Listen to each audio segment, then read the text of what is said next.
आज हम पहुंचे हैं ग्रेटर नोएडा की दादरी में, जहां की एक फ़खरुद्दीन कोटिया जो नगर अध्यक्ष पद से पहुंचे हैं जिला महासचिव के पद पर, और पार्टी ने भरोसा दिलाया है, पार्टी को उन्होंने भरोसा दिलाया है कि मैं ज़िले के अंदर जो अब तक नहीं हुआ काम, उन कामों को पार्टी के हित में करूंगा। आइए हम बात करते हैं फ़खरुद्दीन कोटिया जी से कि क्या पार्टी की विचारधाराओं पे क्या काम करेंगे, कितना खरा उतरेंगे। आपका नाम? मेरा नाम फ़खरुद्दीन कोटिया है। अब की बार जो है पंचायत चुनाव में क्या पार्टी का रवैया रहेगा और कितनी सीटों पर लड़ रही है पंचायत चुनाव में? राष्ट्रीय लोकदल अकेले चुनाव पूरे उत्तर प्रदेश में पंचायत चुनाव लड़ रही है, और पंचायत चुनाव इतनी ताकत से लड़ रही है कि हम पंचायत चुनाव में बहुत बड़े दल के रूप में उभर के आ रहे हैं। तो किस तरीके से आपको लग रहा है कि पार्टी के वर्कर मेहनत कर रहे हैं, पार्टी के जो सदस्य हैं, क्या मैसेज देंगे जयंत चौधरी? देखिए, मैं गौतम बुद्ध नगर की बात बता रहा हूँ। हम आदरणीय जिलाध्यक्ष हमारे श्री जनार्दन भाटी जी के नेतृत्व में हम लोग काम कर रहे हैं। सदस्यता अभियान को पूरी गति दिए हुए हैं, और हम लोग 12,000 से अधिक सदस्य बना चुके हैं, और 60,000 सदस्य बनाने का ज़िले में हमारा लक्ष्य है, जो हम 31 अक्टूबर तक पूरा कर लेंगे। नहीं, पार्टी अभी तक ज़िले में कितनी मजबूत हुई है? आपसे पहले तो नहीं थी। पार्टी बहुत अधिक मजबूत हुई है। पहले में और अब में बहुत बड़ा अंतर है, और अब जितनी मजबूत राष्ट्रीय लोकदल हो रही है और अन्य जो सेकुलर दल हैं वो ज़िले में कमज़ोर हो रहे हैं। राष्ट्रीय लोकदल ही अकेले आगे बढ़ रही है। तो किन मुद्दों पर जो है पंचायत चुनाव में आपकी पार्टी जो है लेकर आ रही है, किन मुद्दों को?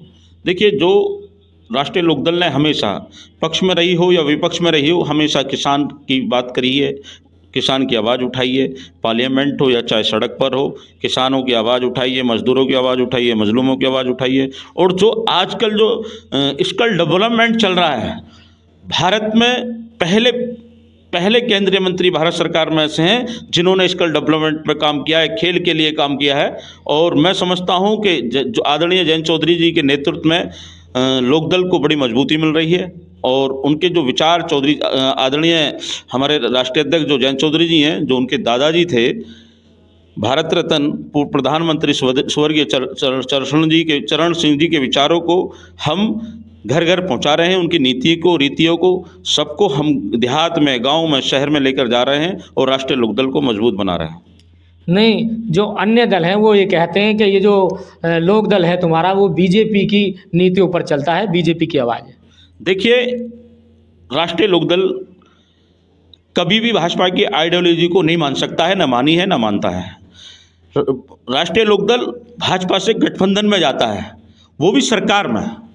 सरकार के गठबंधन में हम लोग रहते हैं, और भाजपा की आइडियोलॉजी को हम कभी नहीं मानते हैं। और दूसरा यह है कि हमने उनसे गठबंधन किया है, हमने कोई शादी थोड़ी किया उनसे परमानेंट साथ रहेंगे। बीजेपी के एजेंडे पर काम नहीं करती आपकी पार्टी? नहीं करती। देखिए, अगर हम लोग भाजपा के एजेंडे पे काम करते तो जितनी ज़बरदस्त भारी तादाद में मुसलमान जुड़ रहा है, तो पार्टी से नहीं जुड़ता। नहीं, समाजवादी पार्टी तो कहती है कि मुस्लिम जो हमारे पक्ष में रहता, हमारे को वोट करता। देखिए सुनो, समाजवादी पार्टी ने हिंदू मुस्लिम की दूरियों को बनाने का काम किया है, हिंदू मुस्लिम में दूरियां बनाने का काम किया है। राष्ट्रीय लोकदल दूरियों को पाटने का काम करता है। नहीं, जिसमें साझेदारी हो तो जात पात की राजनीति करती है पार्टी। देखिए, हिंदुस्तान में आज केवल एक नारा एक पार्टी दे रही है, वो राष्ट्रीय लोकदल भाईचारा। हमारा नारा भाईचारा, राष्ट्रीय लोकदल का नारा भाईचारा। कोई पार्टी भाईचारे पे काम नहीं कर रही है। हमारी एक एकता यात्रा निकलने जा रही है, जिसका हमने नाम भी एकता यात्रा दिया है, और जो क्या कहते हैं, भाईचारे के लिए हम लोग काम कर रहे हैं। बाकी सब लोग जातियों में बटे पड़े हैं।